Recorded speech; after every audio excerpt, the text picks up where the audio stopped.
అందరికీ నమస్తే. రెవెన్యూ శాఖ మంత్రి పొంగులేటి శ్రీనివాసరెడ్డి ఇంటిపైన ఈడీ సోదాలు, ఈడీ దాడుల వార్తని మెయిన్ మీడియా ఆల్రెడీ ప్యాకప్ పెట్టేసింది. అసలు ఎప్పుడు ముగిసినాయి దాడులు, ఏం దొరికినాయి అనే వార్తను నేను మెయిన్ మీడియాలో మొత్తం చూసినా ఎక్కడ కనబడలే. అసలు నేను అనుకున్నా ఇంకా కొనసాగుతుందేమో అనుకున్నా. లేదు, అర్ధరాత్రి 12:15 వరకు, అర్ధరాత్రి 12:15 వరకు ఈడీ వాళ్ళు ఆల్మోస్ట్ ఆయనకు సంబంధించిన ఇళ్లలో ఉన్నారు. అసలు అక్కడ ఈ జూబ్లీ హిల్స్ క్లబ్ దగ్గర ఉన్న ఇంట్లో దాదాపు అదే ఫైనల్ ఇల్లు, అక్కడ దాదాపు ఒక 3 కౌంటింగ్ మిషన్స్ తీసుకుపోయిన సంగతి మనకు తెలుసు. అక్కడి నుంచి ఒక 2-3 బ్యాగులు డబ్బులు తీసుకుపోయినట్టుగా కూడా చెప్తూ ఉన్నారు కొంతమంది. అసలు ఎన్ని కోట్లు ఏంది, ఆ లెక్కేంది, ఆ పత్రం ఏంది ఏం తెలియదు. అయితే ఉత్తగా తమాషకు రాలేదు. వీళ్ళు పైన చెప్తున్నట్లు ఏదో వాచ్ల కింద గిఫ్టులు, ఇది ఒక మసాలా రుద్దే ప్రయత్నం నడుస్తుంది. వాచ్ల వ్యవహారం ఎంత? వాచ్లు ఒక్కొక్కటి 1,70,00,000, ఒక్కొక్క వాచ్ 1,70,00,000. ఆయన తీసుకొచ్చుకున్న వాచ్లు ఎంత? 2-3 వాచ్లు. అది జస్ట్ 3,80,00,000లకు సంబంధించిన వ్యవహారం పేపర్లు చెప్పేది కానీ, బయటికి కొంతమంది కాంగ్రెస్ నేతలు చెప్తున్నది కానీ దీనిలో మతలబు మసాలా వేరే ఉన్నది. ఇక్కడ 100 కోట్ల వ్యవహారం దొరికింది కదా. వాచ్లదైతే 3,80,00,000 ఆడికే లెక్క తేలాలి. 3,80,00,000 వాచ్లకు ఎంత కస్టమ్స్కు కట్టలేదో ఆ చెన్నై కస్టమ్స్ ఆఫీసర్లు కేసు బుక్ చేశారు కదా, అదే లెక్క. కానీ ఇక్కడ 100 కోట్ల లెక్క తెలియదు. ఎందుకంటే ఇది ఇంపార్టెంట్. ఎఫ్ఐయు వాళ్ళు ఇచ్చిన పర్ఫెక్ట్ సమాచారంతోన ఈడీ వాళ్ళు రైడ్ చేసినారు. ఈడీ వాళ్ళు తమాషాగా వచ్చి రైడ్ చేయలేదు. వాళ్ళు 1 రోజు 2 రోజుల ముందు నుంచే ఇక్కడ రెక్కి నిర్వహించారు. వాళ్ళకు సంబంధించిన లావాదేవీలకు సంబంధించిన పత్రాలు మొత్తం సేకరించారు. ఫైనాన్స్ డిపార్ట్మెంట్ నుంచి, ఫైనాన్స్ డిపార్ట్మెంట్ అంటే ఐటీ డిపార్ట్మెంట్ నుంచి, తర్వాత వివిధ శాఖల నుంచి, స్టేట్ కాదు సెంట్రల్కి సంబంధించిన పరిధిలో ఉండే శాఖల నుంచి వాళ్ళకు కావాల్సిన మొత్తం డాక్యుమెంటేషన్ అంతా కూడా రెడీ చేసుకున్నారు. అందుకే వాళ్ళు ఎక్కడెక్కడ 15 ప్లేసుల్లో ఇక్కడ స్టేట్ గవర్నమెంట్ ఏమన్నా అబ్జెక్షన్ చేసేదేమన్న ఉద్దేశంతో సిఆర్పిఎఫ్ బలగాలు ఇవన్నీ చేసినాయి. ఇది మెయిన్ ఎఫ్ఐయు అనేది చాలా ఇంపార్టెంట్. ఫైనాన్స్ ఇంటెలిజెన్స్ యూనిట్ ఇది చాలా వర్క్ చేసింది. ఫైనాన్స్ ఇంటెలిజెన్స్ యూనిట్ ఎప్పుడు వర్క్ చేస్తుంది అంటే, కేవలం ఎక్కడైనా ఈ మనీ లాండరింగ్ ఇష్యూ, లేకపోతే ఎక్కడైనా హవాలా మనకి సంబంధించి 100 కోట్లకు పైన ట్రాన్సాక్షన్ ఉంటేనే, 100 కోట్లకు పైన వ్యవహారం ఉంటేనే ఈ ఎఫ్ఐయు వాళ్ళు ఇన్వాల్వ్ అవుతారు, ఫైనాన్స్ ఇంటెలిజెన్స్ యూనిట్ వాళ్ళు. ఇంకొకటి ఏంటంటే, ఈ ఫైనాన్స్ ఇంటెలిజెన్స్ యూనిట్ వాళ్ళు చేసే కేసులు 99% అవన్నీ సక్సెస్ రేట్స్ ఉంటాయి. మనకు ఈడీ, సిబిఐ ఇవి చెప్తా ఉంటారు కదా, ఇదంతా 0.009%, 0.001%, జస్ట్ 2%, 3% మాత్రమే వీళ్ళు కేసులను ప్రూవ్ చేయగలుగుతున్నారు, అసలు ఇవన్నీ బోగస్ కేసులు, ఇదంతా పొలిటికల్ కేసులు అని చెప్తారు కదా. ఈ ఎఫ్ఐయు వాళ్ళు ఇన్వెస్టిగేషన్ చేసి ఇచ్చిన రిపోర్ట్ ఏంటంటే 99% వాళ్ళు పట్టిన కేసులు అవన్నీ కూడా ప్రూవ్ అయినాయి.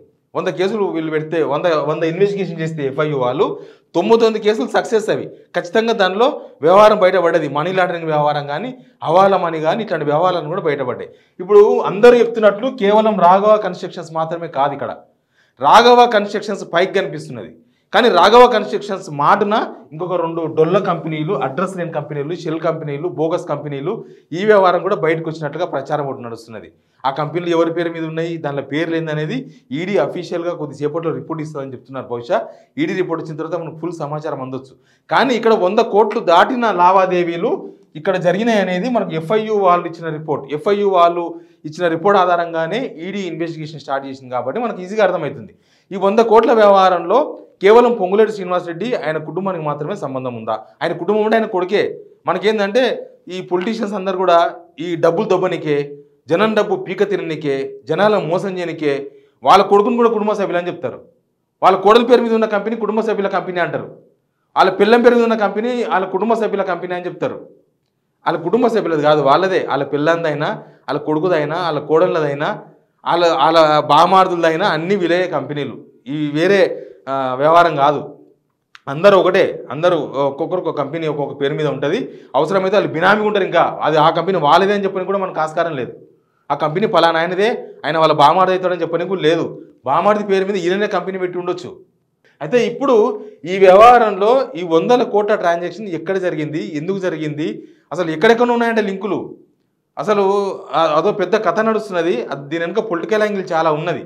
పొలిటికల్ యాంగిల్కి సంబంధించిన అప్డేట్ కోసం నేను కూడా వీళ్ళతో మాట్లాడుతున్నా, ఆ సమాచారం తీసుకుంటా. బట్ ఇక్కడ ఈ డొల్ల కంపెనీలు ఏం చేసినాయి ఈ 9 నెలల కాలంలో? ఇప్పుడు ఏదో గవర్నమెంట్ వచ్చి కనీసం సంవత్సరంగా కాలే, వీళ్ళు ఏమైనా చేసిండ్రా, 6 గ్యారెంటీలు అమలు చేసిండ్రా అంటే మేము వచ్చి 9 నెలలు అయిందని చెప్తారు. 9 నెలల్లో పొంగులేటి కంపెనీలను వాడుకున్న పెద్ద మనిషి ఎవరు? ఆ పెద్ద మనిషి ఎవరు? పొద్దుగాల లేస్తే రేవంత్ రెడ్డి వెనుక ఉన్నాడు. పొద్దుగాల లేస్తే ప్రభుత్వంలో నేనే 2వ నెంబర్ అంటున్నాడు.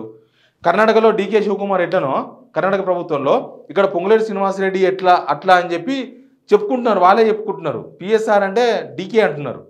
కర్ణాటక డీకే, ఇక్కడ పిఎస్ఆర్. ఈ పొంగులేటి శ్రీనివాసరెడ్డి కంపెనీలలో ఎవరెవరు పార్ట్నర్షిప్ ఉంది, అసలు ఎవరెవరి కోసం ఈ అక్రమాలు జరిగినాయి? మరి ఇట్లాంటి కంపెనీకి ఈ గవర్నమెంట్ ఇప్పుడే జస్ట్ 1-2 మంత్స్ డిఫరెన్స్లోనే అక్కడ ఎస్ఎల్బిసి 4,300 కోట్లు, ఇక్కడ నారాయణపేట్ కొడంగల్ ఈ ప్రాజెక్టు ఇద్దరికి మెగా కృష్ణారెడ్డిలకు ప్లస్ పొంగులేటి శ్రీనివాస్ ఇద్దరు కలిపి షేర్ ఇచ్చారు. ఆయనకు ఒక పార్ట్, ఈయనకొక పార్ట్. అదొక 4,300 కోట్లు మొత్తం. దానిలో సగం సగం చేసుకుంటారో మొత్తం చేసుకుంటారో, లేకపోతే మెగా పేరు మీద ఈయన తీసుకున్నాడో ఈయన పేరు మీద మెగా తీసుకున్నాడో, ఒకరికి ఇస్తే అనుమానం వస్తుంది, అదంతా జనాలకు తప్పుడు సంకేతాలు పోతాయి, ప్రతిపక్షాలు పట్టుకుంటాయి అని తెలియదు. కానీ ఏదో 2 పార్ట్స్ అయితే అక్కడ చూపిస్తున్నారు వాళ్ళు.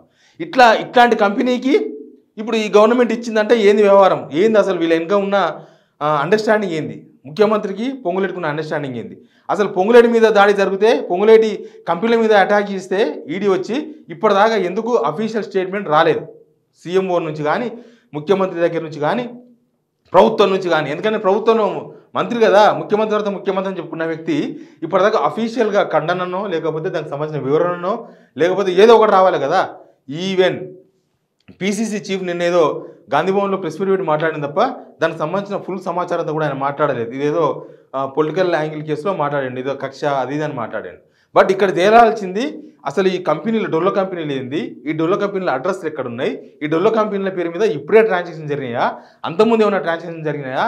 ఎందుకంటే అసెంబ్లీ ఎలక్షన్స్ ముందు నుంచి వ్యవహారం నడుస్తున్నది.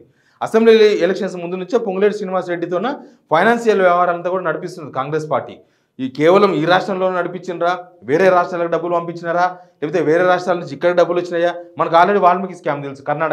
కర్ణాటకలో ఒక స్టేట్ గవర్నమెంట్ కార్పొరేషన్, అది ప్రైవేట్ కార్పొరేషన్ కాదు, స్టేట్ గవర్నమెంట్ కార్పొరేషన్, అది ట్రైబల్ డెవలప్మెంట్ కార్పొరేషన్ నుంచి డైరెక్ట్గా ప్రైవేట్ అకౌంట్కి డబ్బులు కొట్టింది. తెలంగాణకు వచ్చిన డబ్బులు 45 కోట్ల రూపాయలు. అసలు వాళ్ళు ఎవరో, ఆ కథ ఏందో, దానికి ఉన్న లీడర్ల కథ ఏందో ఇప్పటిదాకా తేలలే. కానీ ఇప్పుడు పొంగులేటి శ్రీనివాసరెడ్డిని పట్టుకున్నది ఈడీ. నెక్స్ట్ పొంగులేటి శ్రీనివాసరెడ్డి ఈ కేసులో పొంగులేటి శ్రీనివాసరెడ్డి కొడుకును అరెస్ట్ చేస్తారా, పొంగులేటి శ్రీనివాసరెడ్డిని అరెస్ట్ చేస్తారా? అసలు ఈ వాసుల కోలని అయితే 100 కోట్ల ఎక్కడి నుంచి ట్రాన్సాక్షన్ జరిగింది, 600 కోట్లు 700 కోట్లు అని చెప్తున్నారు. ఆ అమౌంట్ అంతా ఎక్కడిది? ఈ డొల్ల కంపెనీలు ఎందుకు వచ్చినాయి? వాసుల కొనికి డొల్ల కంపెనీలు అవసరమే ఉంది.